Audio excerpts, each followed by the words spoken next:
అయితే ఉదాహరణ ఇంతకు ఆర్టిస్టులు అయినట్టుగా ఇక్కడ వచ్చిన వాళ్ళందరూ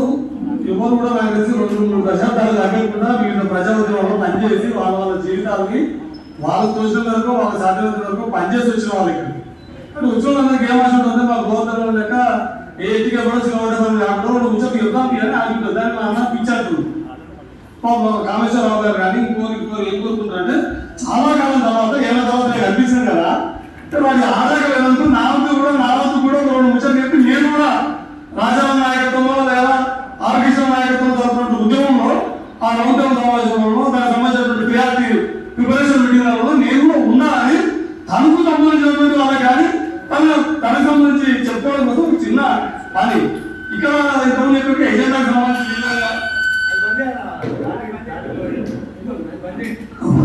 అయితే ఎజెండాకు భిన్నంగా వాళ్ళ వచ్చిన వాళ్ళ దిక్కులో అవుతుంది ఈ రోజులకి మేము ఏం చేసాం బాధ్యతకి ఏం చేసాం చెప్పుకోవాలని కొద్దిగా అప్పుడు దాన్ని మనం ఆశీర్వాదం తీసుకోవాలి ఒకటి మాత్రం నిజమన్నా ఆశీర్వాదంగా ఒక్కటే విషయంలో అందరికీ ఏకాభిప్రాయం ఉంది లెక్కలు లేవనే పేరు మీద దాన్ని ఇక్కడ దాకా అది సమగ్రమైన లెక్కలు అధికారికంగా నిలబడే పేరు మీద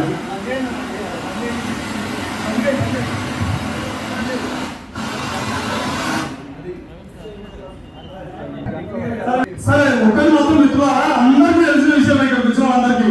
లెక్కలు లేవు సరైన లెక్కలు లేవనే పేరు మీద చట్టబద్ధమైన రిజర్వేషన్ని ఆమోదించలేదు ఇలా ఎవరికి వినాభిప్రాయం అందరికీ ఏకాభిప్రాయం ఉంది ఆ లెక్కలు ఎవరు చేయాలి మనం ఇచ్చే లెక్కలు చేయలేరా లెక్కలు ఏవైతే రాజ్యాంగ యంత్రాంగం ఉందో ఆ యంత్రాంగం ఇచ్చే లెక్కలే అధికారిక లెక్కలు నిజంది అది చేసే చిత్తశుద్ధి వాళ్ళకి లేని విషయం కూడా తెలుసు ఎందుకంటే ఈ బీసీలకు ఈడబ్ల్యూఎస్ రిజర్వేషన్ పిచ్చులో ఈడబ్ల్యూఎస్ రిజర్వేషన్ లెక్కలు ఉన్నాయా పంచాలు ఏ పార్టీ మీద లెక్కలే మొత్తం జనాభా పైసలు లేకపోతే అందులో వెనుకబడిన ఆర్థిక వెనుకబడిన పైసలు ఉన్నారా అంటే వాళ్ళు చేయరాసుకుంటే ఏ రకాలు అది చేయరాసుకోకపోతే సాధులు కావాలి అలా సాధులలో సాధు చెప్పుకుంటూ వస్తున్నటువంటి దశాబ్దాల తరబడి చెప్తున్నటువంటి సాగేంటంటే సరైన లెక్కలు ఇంతకుముందు ఆమె ఇప్పుడు చిత్తశుద్ధి ఉంటే సమగ్ర సరే ఒకటే ఉన్నది బిహార్లో ఉన్న ఆమె మన కళ్ళ ముందు రీసెంట్ గా జరిగి చూపెడుతుంది ప్రాక్టికల్ గా కాబట్టి లేదు కదా ఇది ప్రజాపాలన మీద జరుగుతున్నటువంటి కులపాలన ప్రజాస్వామ్యం మీద ముసుగేస్తున్నటువంటి కులస్వామ్యం దీన్ని మనం ప్రజల్లో ఏంటంటే మనం ఇంతకుముందు మన కళ్ళ ముందు 2 ప్రజా ఉద్యమాలు పెద్ద ఎత్తున మన కళ్ళ ముందు వచ్చి కనిపిస్తున్నాయి ఇంతకుముందు మిత్రులు చెప్పారు మేము ఇంతకుముందు మాట్లాడతామని నినాదము 80వ దశకంలో తెలుగు నేల మీద చాలా విస్తృతంగా తీసుకువెళ్ళి కాబట్టి మాట్లాడుతున్నా అన్నకి ఆఫీసర్ అత్యంత దగ్గర మిత్రుడు అత్యంత ఆఫీసర్ చెప్పినప్పుడు ఇప్పుడు ఆస్తుల విద్యార్థుల కోసం కానీ మండల కమిషన్ సంబంధించాము కానీ ఈ తెలుగు నేల మీద పూలే అంబేద్కర్ ఆలోచనలతో పాటు స్వయంగా సామాజిక న్యాయ ఉద్యమాన్ని చెంచు పెద్దలకి లంబాడి దండాలకి కోయల గుణంలకి గొల్లవాళ్ళకి మాలకి పల్లె పల్లెకు ఇంటికి తీసుకువెళ్ళి కాబట్టి మాట్లాడుతున్నా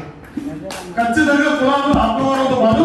ఒంటరిగా ఏకం మూలంగా సాధించలేము కాబట్టి మనం జంటగా మనతో కలిసి వచ్చి మనలాగే అనుసరిస్తున్న తోటి వాళ్ళందరూ కలిసి ఒక ఐక్యం మేము ఎంతమంది మాకంట వల్ల మా తోటి స్థానిక చేతి వృత్తిలో ఉన్నటువంటి సేవా కోణాలందరూ కూడా అదే మాట నినాదం ఇవాళ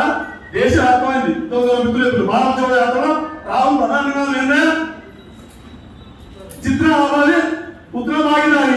మనకే చెప్తున్నాం మా జనాభా మాకు అందవాళ్ళు ఉంటున్నాం ఆయన దాన్ని దేశంలో హిందీలో ఎక్కువ మంది ఉంటారు హిందీలో ఎక్కువ తిరుగు కానీ ఆయన సోయి కానీ ఆయన విధానాన్ని అమలు చేసేటటువంటి ఆయన నినాదాన్ని విధానంగా మార్చి అమలు చేసే ఉద్దేశం ఇక్కడ ఉన్న ప్రజాపాలన ముసుకేస్తున్న కులపాలన వాళ్ళకి కానీ కులపాలన కానీ కులపాలన కానీ ఆ చూపెట్టిన రోజులు అందరం ఐక్యంగా ఉద్యమంగా మీ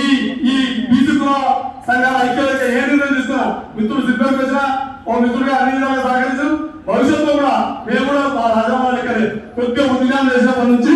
మా పని అంతా ఏంటంటే మాకు తెలిసిన జ్ఞానాన్ని పంచడము అది పంచడం అంటే కేవలం మానవ పడుతుంది కాకుండా దాన్ని ఏ మేరకు వీలే దాని మేరకు కార్యాచరణలో కూడా విద్యార్థులతో నుంచి ప్రజావుద్యమం నుంచి పనిచేసుకుంటూ వచ్చినాము ఒక ఆప్షన్ ఎవరు సంతృప్తిగా లేదుతున్నారా తెలుగు నేల మీద ప్రధానంగా తెలంగాణ గడ్డ మీద 2 దశాబ్దాల పాటు తెలంగాణ పేరు మీద జరిగినటువంటి తత్వం అందరికీ ఏకాగ్రంగా ఉండడం వల్ల